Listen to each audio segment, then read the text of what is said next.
Adam's been doing nothing for 12 years. I honestly work my absolute hardest to do nothing. absolutely just chill with my family. That's it. But we're all I work so hard to do that. What are you doing tomorrow? Nothing. Okay, do you want to? I said nothing. that means you're not included. What were you going to say? Just we're so different that way. Like you're the extreme one side. You work.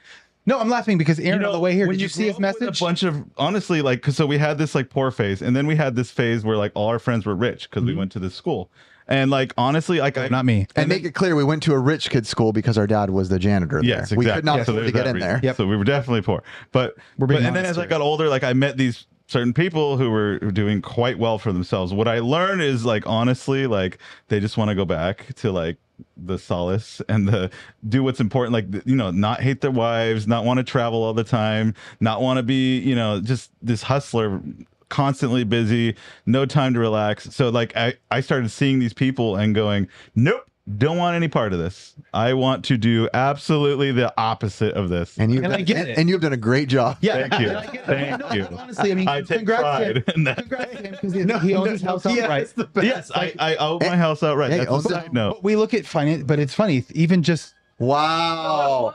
Wow. Son of a- It's your brother. Will you text him? Dude, I have to take a massive dump. I'm not kidding. it's my son, my other son. Son. Love you, Reed. My brother said he has to take a massive dump. We'll close up soon. Do it. We just look at it all differently, right? He paid off his house so he can do the least amount of things. I did work hard for a while. Yes, no, for sure, you have. Very And then, like for us, we use finances a different way. We think maybe there, but maybe I'm in the middle.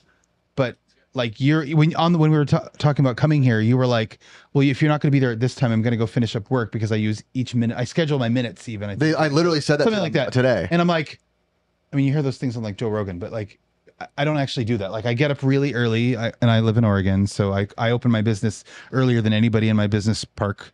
But I get out there at 2, and if you call me at 2:05, rest assured I'm not going to answer. That's just how I roll. I want to, hang out with my kids more, whatever. All those So things. you understand how to kinda turn off as well. but I'm also more like him. Like I do have that California nature of drive. Like when you leave California and you go somewhere that's slower paced. Mentally ill American Psycho type drive. Yes, they look at you like you're crazy. Like, why are you? But I must Scene, say, the only difference is I was always doing these things. Now I'm just getting paid to do them. Okay, I guess. Right? Like I was already doing this stuff with Ricky. I was already editing for fun. Now I'm just editing for other people. And You know, if they you pay me to actually do that. enjoy it, that's much different than doing it for money. But I think we can all Totally. say we love what we're doing because you're obviously enjoying. You like yourself. your lifestyle. I love my lifestyle. I have You a great obviously life. love doing I love this. my lifestyle. And if I had nothing else going on, I'd be wrenching. That's What what, about I love Ricky? to do. Oh, I love my life. I love my job. Good. And He's lying, dude. I was like, Why is what? that logo He behind knows, your he head? knows they're listening. Just kidding. He has to have the Almost said it. Reebok info thing on. I love my Speaking job. of Aurelian. No. Isn't it weird that our kids were just hanging out? That is It's so weird. What? Well, like we both have kids now. Yeah. 13 yeah, Jude and Gabe Oh, good. were in our Need to have more. backyard a couple Send me weeks video- ago. Yeah. Dude, I fight for that. Flipping stuff. over ATVs. I try hard. And it's weird. I don't know. It's kind of cool. It's cool that our It is kids hang totally out. weird though. Yeah. Yeah. What a trip though. Like I didn't realize when we got old, but we're old now. I love that lifestyle. Like Old is a mindset to me. I don't think we're old. I don't feel old at all. I don't. I've I been don't Dude, I'm skateboarding. immature. But none of you are You've heard. actually my age though, so it's a little different. I'm the only I do left have one under little 40. pain right here. So when did you feel old? I still don't feel old. Okay, good. I feel one. I have one thing. So that, Your that penis reminds stopped me that working. I'm- besides that, besides that, son. Always say your eyesight, your knee. oh my God. Can you cut that off? Can you? How much time do I have left? I need to know how much time I have left. You got plenty of time. Thank you. I feel like it's like you said, it's just a mindset. Like I even at 39 just recently was like, I'm going to make sure I can still do all those tricks I could do in my 20s. Dude, I was mountain biking with an 80-year-old guy who was smoking us. Me and my buddy out in Oregon. And honestly, I was like, how is he beating us at 80? So I'm like, okay, you know what? I've met people like this. I knew this guy who was buying a battery off me for my Suron, and he's kicking butt. He's talking about all these trails, Jackass Trail, and all these trails that I ride. And I'm like, you're out there? I'm like, you're Keep way moving. older than It me. is the mindset. I will yes. say keep moving. That's the biggest recommendation I've ever. Just keep moving. I work a physical job. I don't really have a choice. You guys have choices. Yeah. and it's hard to be intense. All mechanics are falling apart by like 30. I have 0 back problems. I don't know how. 0. My hands It's 'cause don't you're hurt. the squat Nothing. you do that I I shall don't use not the name. lift. Do you know that? You don't use a I lift? don't use a lift. Never. Do you have a Ever. lift? I actually don't have a lift in my shop. We actually sold it. Never have. Got rid of it. It wasn't. Well, actually, you did have one. It was a scissor lift for a while. I got rid of it. You just use Jack? I use a jack. Yep.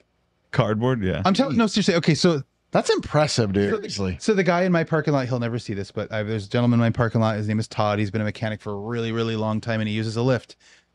What's that?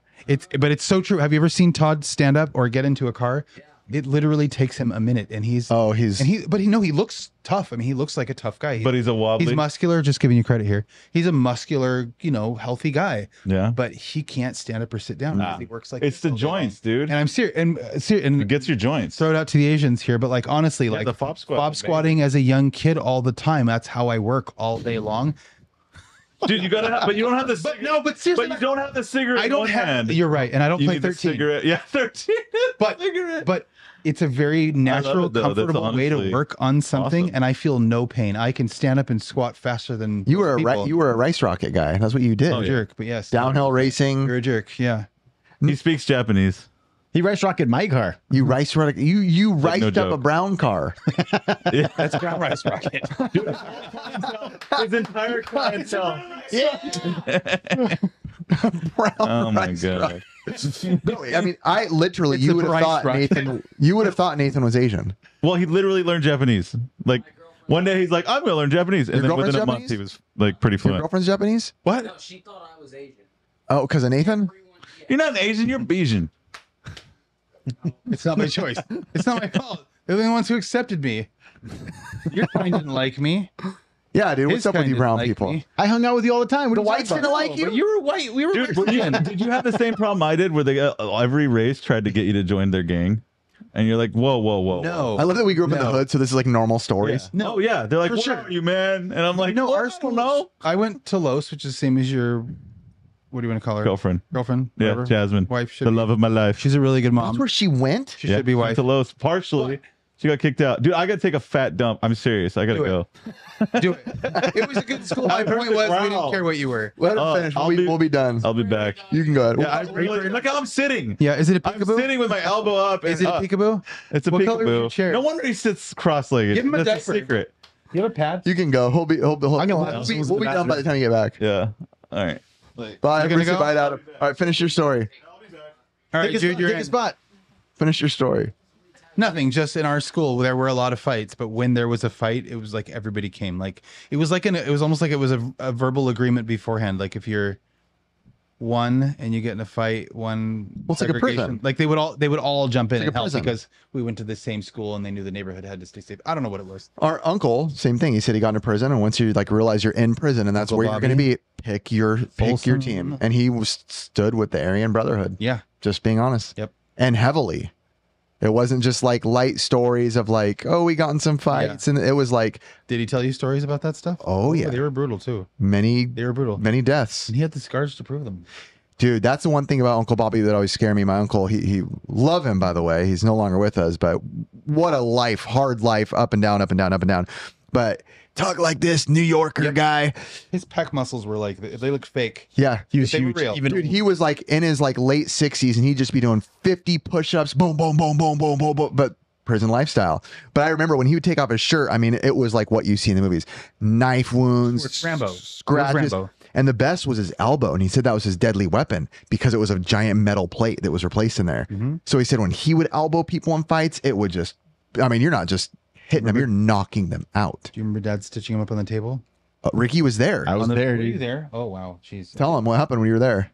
So that Yeah, because I don't know if I remember this. I saw the end. I saw the end of that. So were you there when he did the full thing? Because I got there when they were stitching him up, but I was more there when he had you cut him. Was that you that cut him or your dad?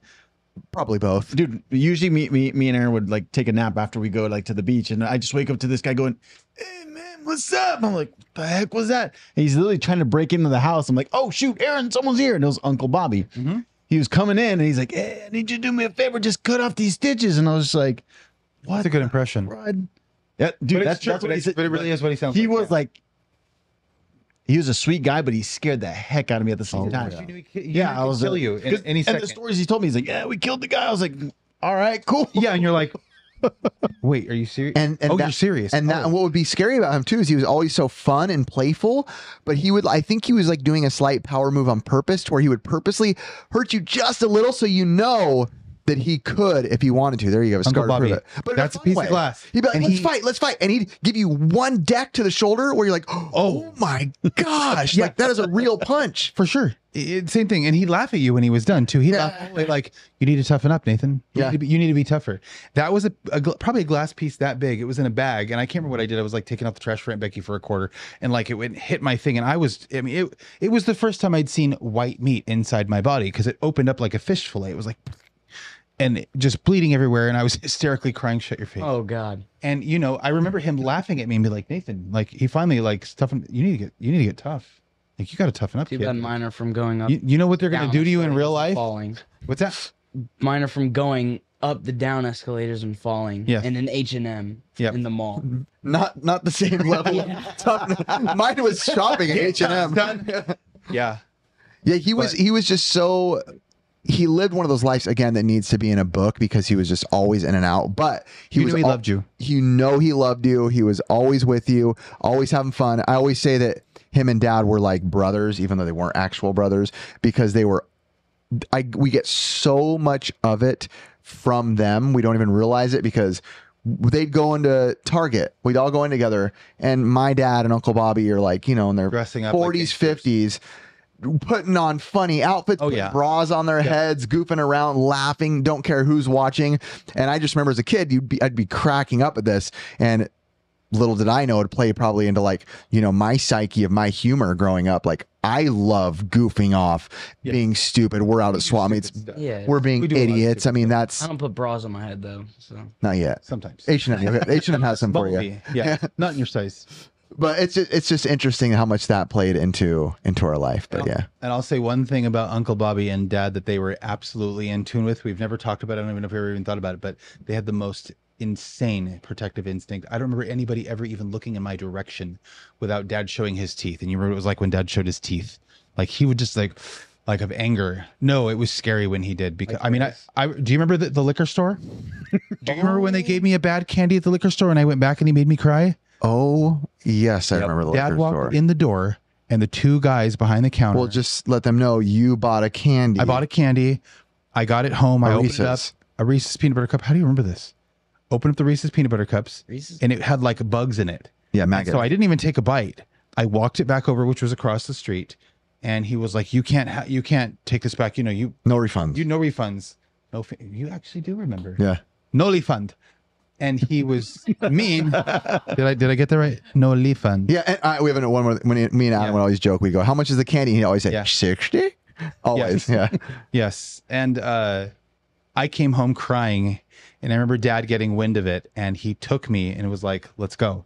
And we walked across the street together, and he walked in there, and I just remember my dad walking in the door, turning around and locking the door. I'm telling the story about the liquor store with Dad. Close it all the way. Close it all the way. So yeah. that's exactly what happened. We got Yeah, in sorry, there, buddy, we got you into gotta the go over store there. at that point, right? So Philly and Adam got the candy bar, went back with Dad. Dad walked into the candy store, liquor store, turned around and locked the door. Yep. And you could hear He chained it. He threw like chains around it. I thought it was a different guy. I thought there was two guys. And the second there guy were two changed guys it. behind the I counter. thought the second guy chained it. No, you were right. Dad went back and changed I it. think he locked it the first time. I vaguely remember one of them went back over again and did something with the door too. I don't remember what it was, but I remember him walking up and saying like, my son came in here or something, and I don't remember what he said. All I remember You need to is apologize. candy flying, because Dad was like, "You need to apologize," something, and the guy was like, "No, something." And one guy came around the counter. So Dad was standing here talking to one, and I'm standing behind my dad, right? Because I'm young, and I'm like and that I wasn't like I am now. I'm very just timid, and and Dad, like the guy walked up to Dad and like I can't remember, he like reached or something, and I just remember watching him fly across and realized that Dad just threw him, and he just like went across, candy's flying and then he everywhere. threw the other guy over the counter. Yes. And I remember the look in the guy's face just of like, what did I just do? Like, oh shoot, because I mean, for me again as a kid, it was terrifying, and I'm like, like, oh shoot, there's candy on the floor. I'm like, and I like Laffy Tappies. That's my thing. I remember grabbing like a Laffy Taffy, like, and I'm eating and watching Dad like a popcorn movie. Like, I was legitimately terrified, but Dad just was like throwing people. And by the time I walked out of there, they were literally on their knees, begging. Yeah. I mean, like a movie though, not. And in a movie, it would at least be funny. But for me, I was a young kid. I was terrified. I remember. Yeah. But that's the way Dad really was. Big on fighting for what's right. Oh yeah, do you remember Dad told him he doesn't want to see him anymore, and it went up for sale like 2 weeks later? Oh God, yeah. Yes. Well, when they found out that we lived across the street, he didn't know. I don't think he realized we lived right there. You could literally see it right in the front yard. Yeah. But there's all kinds of stories like that. My gosh, he was gone after that. I remember walking through the mall and somebody gave me like a dirty look, and Dad walked over there and just like, I mean, I hate to say, I shouldn't even say it. Yeah. It wasn't even really an adult. He was a younger teenage guy, but I guess they were looking at me. I didn't even know about it. I had no idea it was going on until later. Dad told me the story, but I remember Dad walking over and just going like, wham, and just knocking the guy, and he just like went on his butt and flew across. It was at the City Mall back then. I don't know what it was called. Yeah, he was well accustomed with fighting ever since the Boys Ranch. Bad. It was bad. Nobody could look at Mom funny Mona. at all. Yeah. Mona, oh God. Mona's boyfriends. I don't remember seeing anytime I saw Ramona, our sister, with her boyfriend. My dad was there with a baseball bat. I remember him smashing up. I remember him smashing up a very classic, well cleaned, nice custom lowrider, and my dad just smashing it with a baseball bat. I remember watching that from the front yard because apparently he said something dirty to Mona or something, or made a sexual joke to her, and Mona was always getting in trouble, and Dad was always. Oh, sorry. Dad was always there. You never got in trouble to make sure to back her up, or any of us. He was very big on that. 100%. Yeah. On your tried to take his tools once. I remember that. On your side, even if maybe we shouldn't have had someone on our side. Oh, for sure. Yeah, we were in the wrong. But so dads do like that. There were times when I was wrong. I know I was wrong, and for Dad. Sure. I mean, I don't feel it's hard though because sometimes I didn't really have to fight my own fights because he was so quick. It's good to know that he always had your back. He always had our back. Always. No matter what. You could be like, doing something unscrupulous, and he'd still be like, have your back. Like, that's how I made it through high school. Yep. Yeah, exactly. And as much focus as I put into being a dad, like sometimes I feel like I wish that I would, like of course I know for my what you're kids, saying, but I mean, you know what I mean? Like you don't have that same opportunity, whatever. I don't know, whatever it is like that. It just, you get sued now, dude, for that kind of stuff. Yeah, like you can't. I'm not saying I wish I could beat somebody up, but I'm saying like be kind of fun. It's crazy for it to have that instinct. It's not. I've always said one I thing. think all mankind is. You do, but I mean, it's going to enjoy it eventually. When you want to, but the world's just different. I've always said that one of my dreams, even though I don't drink or go to bars, is to be in like a saloon and someone to pick a fight with one of you guys, and all of a sudden, all of us are just going, going wild, throwing at each other. I've always wanted that scene to happen. There's a reason. Do you remember him like punching that guy? Appeal to people. Yes, we were at some family fun center thing. I think the three of us and some kid like went and tried to punch you, and I think he punched you in the jaw, and you laughed at him. Yeah. Do you remember this? Yes, with the laser pointer gun. Something like it was with the laser tag. Yes. He punched me at Bullwinkle's with the laser pointer. What? And I laughed at him. And punched him back. It was like, that's all you. I remember you laughing, going, "That's all you got." That's just. And you were actually laughing. I don't think you were trying to like de-escalate. Yeah. I think it was just. Yeah. I remember him. I remember what he looked like. But he had that look like. Yeah, he tried. It's funny. I don't even remember that you were there for that. I remember. I think that's one of the only times I got cold cocked in the face without like reason. I was just playing laser tag, and he was pissed and went for it at me. Do it again, Curtis. Ricky, do you want to close us out in prayer? No, Adam. No, don't. Sorry, Adam. We're gonna go. All right, yay, brother. Mom and Dad, I hope you enjoyed this episode. Mom and Dad, Dad and Mom, I hope you didn't say this, but I love you. Yeah. Next week we're going to talk about how the house caught on fire. Oh shit! Oh yeah! Oh, Nate's not here next week. I gotta go. Let's not talk about an insurance. We can't have that episode. You already got paid out, dude. Don't say anything. Anything. I had nothing. End the podcast.